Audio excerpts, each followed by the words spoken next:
வணக்கம். இன்றைய செய்திகளின் தொகுப்பு. சிந்து நதி நீர் ஒப்பந்தத்தை நிறுத்தி வைத்த முடிவை மறுபரிசீலனை செய்ய கோரி மத்திய அரசுக்கு பாகிஸ்தான் கடிதம். கடுமையான தண்ணீர் நெருக்கடியை நாடு எதிர்நோக்கியுள்ளதாகவும் மக்கள் பசியால் இறக்க நேரிடும் எனவும் குறிப்பிட்டுள்ளதாக தகவல். குஜராத்தின் அம்ரேலி மாவட்டத்திலிருந்து ஒரு வைரலான வீடியோ சமூக ஊடகங்களில் புயலை கிளப்பியுள்ளது. இரவில் நெடுஞ்சாலையில் சிங்கங்கள் கூட்டம் சாதாரணமாக நடந்து செல்வதை காட்டுகிறது. எதிர்பாராத காட்சியால் விலங்குகள் சாலையின் குறுக்கே சென்றதால் பல வாகனங்கள் நிறுத்தப்பட்டன.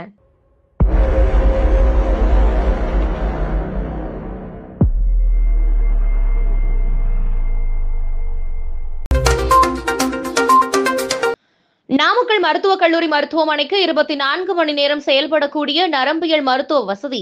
மோகனூர் ஒன்றியம், ஆலம்பட்டி, அரூர் சுகாதார நிலையங்களுக்கு மேம்பாட்டு வசதி கோரி தமிழக சுகாதாரத்துறை அமைச்சர் அவர்களிடம் நாமக்கல் MP மாதேஸ்வரன் அவர்கள் நேரில் கோரிக்கை.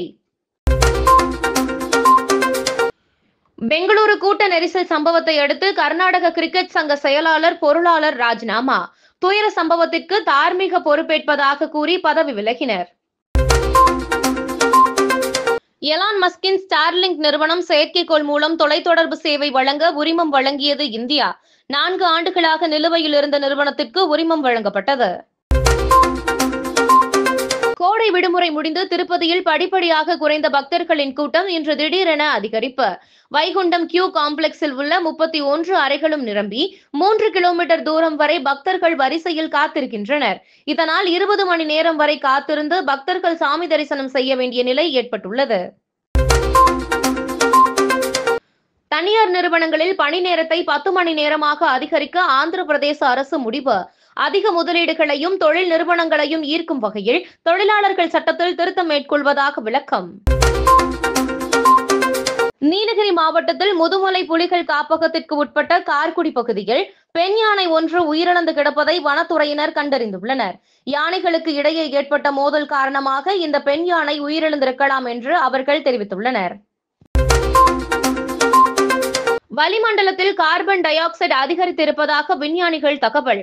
மனிதர்களுக்கு அறிவாற்றல் குறைபாடு, உயிரிழப்பு ஏற்படும் என்றும் எச்சரிக்கை. கனடாவில் கனனாஸ்கஸ் நகரில் இம்மாத இறுதியில் நடைபெறவுள்ள G7 உச்சி மாநாட்டில் பிரதமர் மோடி பங்கேற்பு. கனடா பிரதமர் மார்க் கார்னி அழைப்பின் பேரில் G7 உச்சி மாநாட்டில் கலந்து கொள்ள உள்ளதாக எக்ஸ் தளத்தில் பதிவு. தீராத பேராசை கொண்ட குவாரி உரிமையாளர்கள் பூமி தாயின் ரத்தத்தை குடிக்கிறார்கள். கோவை புரவிப்பாளையத்தில் விதிகளை மீறி செயல்பட்ட குவாரி தொடர்பான வழக்கில் சென்னை உயர்நீதிமன்றம் வேதனை. குவாரி மோசடியில் கள அதிகாரிகள் முதல் உயர் அதிகாரிகள் வரை என்ன பங்கு உள்ளது என உயர்நீதிமன்றம் கேள்வி. லஞ்ச ஒழிப்பு துறையினர் விசாரித்து நடவடிக்கை எடுக்க உத்தரவு. இத்துடன் செய்திகள் நிறைவடைகிறது. மேலும் இதுபோன்ற செய்திகளுக்கு KMDK லைவ் சேனலை லைக் பண்ணுங்க, ஷேர் பண்ணுங்க, சப்ஸ்கிரைப் பண்ணுங்க.